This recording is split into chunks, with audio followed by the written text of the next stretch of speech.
First of all, there's massive news that Antonio Conte and Tottenham have left on mutual terms. Basically, he got sacked by Tottenham Hotspur, and he's not coming back from Italy and his vacation in Italy. We all knew the moment he hopped on that plane to Ryanair that he was never going to come back. And his assistant manager is actually going to be the manager that holds down the fort in the meanwhile. And also, there's going to be a ranking show. Today, what we're going to be doing, we're going to be ranking our top 10 Premier League all-time strikers, from the greats of the greats to some of the players who are honorable mentions that just don't make the cut. We're going to talk about that. But let me know your top 10s in the comment section as we go. Lateness is greatness, my guy. I do got to sleep. I'm sorry, people. We literally just waiting for some of the guys to jump into the stream. At this moment in time, we have Alan in the house, and his Tottenham Hotspur have just made a crazy change. Antonio Conte is out. We got Rax in the building doing his thing. We got Qasim in the house. We got Cass in the building, and of course Hamza is going to be joining us whenever he gets home. He's currently downstairs parking his car. The moment he gets up into his house, he's going to jump on the stream. But first things first, guys, we got to begin with the massive news. And also, if you're watching, we got about 50 of you guys watching right now, and some of you guys watching on the playback. Make sure you hit that like button. Let me know what you think about Antonio Conte being sacked by Tottenham Hotspur. Alan, quick, short, discreet, what you got to say about Tottenham sacking Conte, and who do you think they should bring in as the next manager? Yeah, for me, you knew it was coming after the comments he made. It was never going to happen with the players going back into that. However, we agree with the players, and some of them aren't good enough for this club and all that. Completely agree. Conte doubled down and said it was about the players, not about the board. You should have done with the board as well. Like, you should have called everyone out, but he just called the players out. Maybe that will come in the coming days. But yeah, for me, Nagelsmann wasn't on the. He's available now, so I would get him. But if it doesn't happen, you've got other players in there like Aaron from Sporting. You've got Zerbi from Brighton. You've got other managers like that. Spurs fans are now clamouring for Poch. I don't want Poch. But yeah, they would be the people. But we knew it was coming. They took that long, but we've got to act like a big club now and get a manager in now rather than fast about until the summer. So yeah, I'd get a new manager in now, but Spurs take their time, so we'll see what happens. There you go. Is anyone shocked? No one's shocked. Would you take Nagelsmann? I would definitely, yeah. Yeah, Lewis being shameless as always. He came to he mocked Spurs and left Don Conte. Everyone just making fun of Conte. Everyone just roasting Conte. This guy literally stole my tweet. But yeah, Conte's gone, man. He came in. Look at that. That's Conte. He came in. He did it. He bought a couple players, and now he's gone. Typical Conte.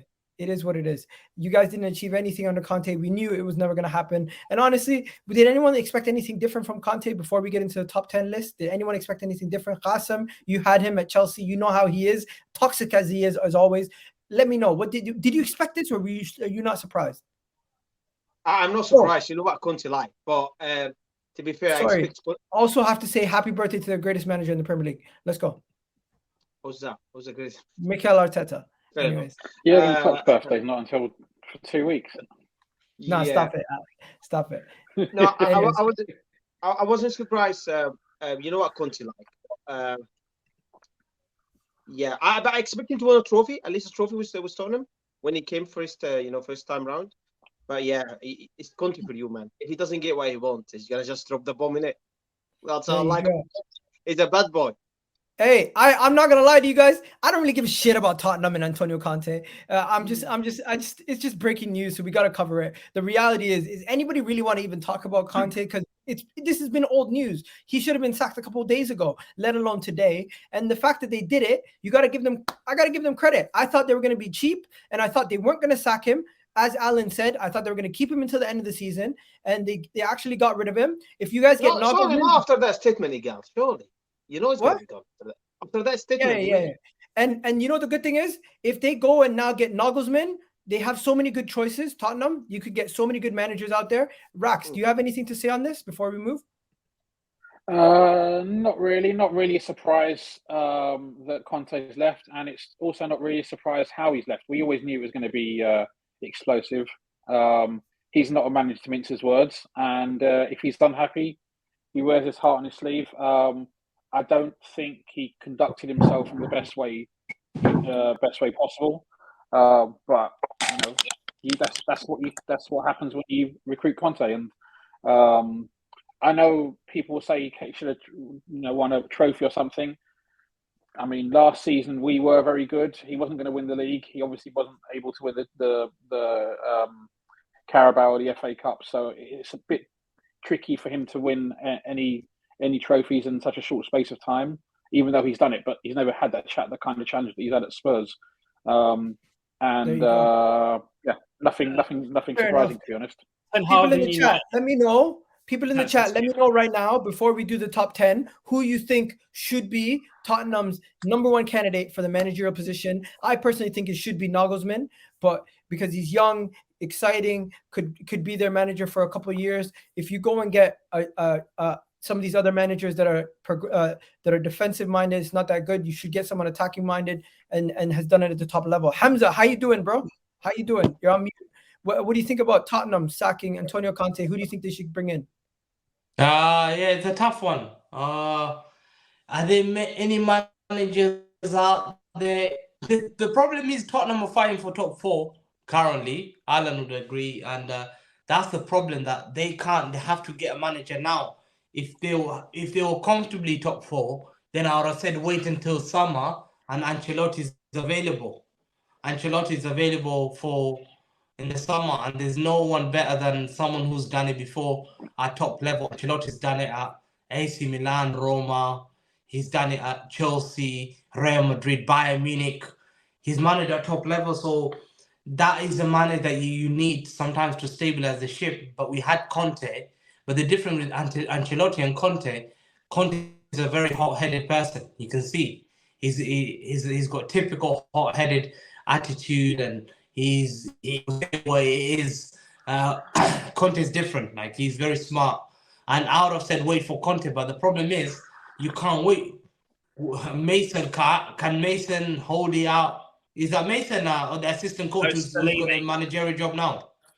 Stellini. So I don't know whether. So I don't know whether Nagelsmann, if you go for him now, okay, fair enough.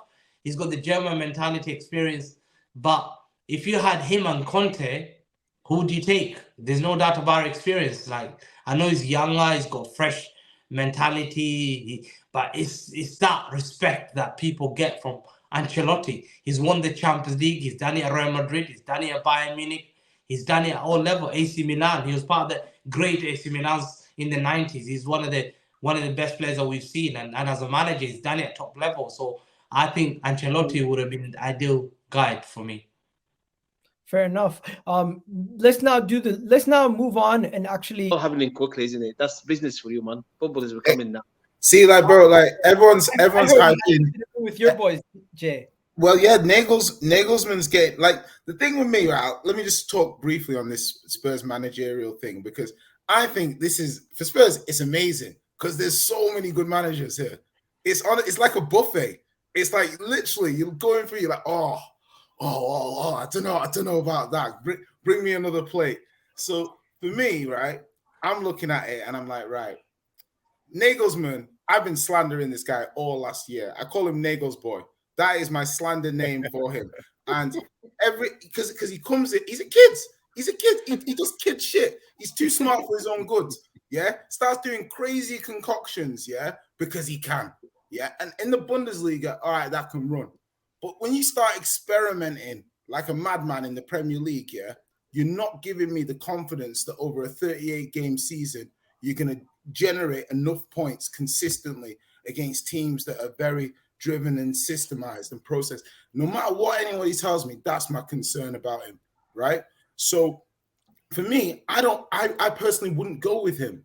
Yeah. I'm like, okay, look at trends in football. Look at Pep, look at Arteta, look at Ten Hag before he came to United, look at Schmidt at Benfica, look at Napoli. They're all playing a possession-based style. They're all playing high press. They're all playing high turnover. They're all playing heavily systemized. So to me, I'm like, okay, you need a manager like that to compete, right? So to me, that kind of rules out people like Amorim, even though he's a good manager. He doesn't play like that.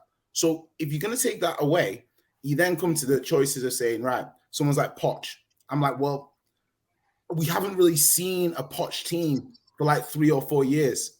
what does a Poch team in 2023 look like? I'm like, okay, let me put that to a side. So now I'm left with me personally, 3 or 4 major options, right? Exactly. Schmidt's an option, but not for me. So there's three major options for me that I think, well, 4 really. De Zerbi, but I'm not sure if we can get him. Yeah, I'm not sure if he'll leave, right? So to me then, Slot at Feyenoord, I'm like, this guy, like, goes Feyenoord, you know, looking like they're going to win the league, smashing teams up in the Europa League, got to the final of the Conference League last season. I think he's next up. So I'm like, okay, I like this guy. Clean run, he's at Feyenoord. Would the fan base believe in him enough? I believe in him. I think they should. Second, Ange at Celtic. I'm like, bring him down. Yeah, bring him down, because I'm saying he's got the systemized play. He plays high press. He's got turnover. Got a track record. Went Japan, hadn't won a trophy.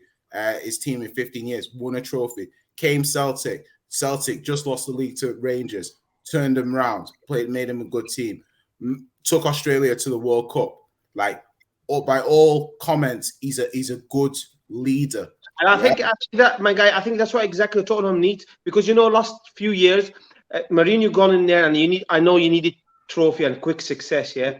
Conte same, but I think Tottenham need I'm talking about long-term project, and they need believe in the manager. And I agree with you. They need to choose the right one this time around. My issue is the names with the Enrique would also be the other name on my list, because I think he can create a style of play where you've got the ball so much.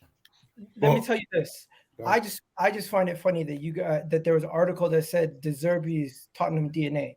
What on earth is Tottenham DNA besides attacking football and not winning trophies?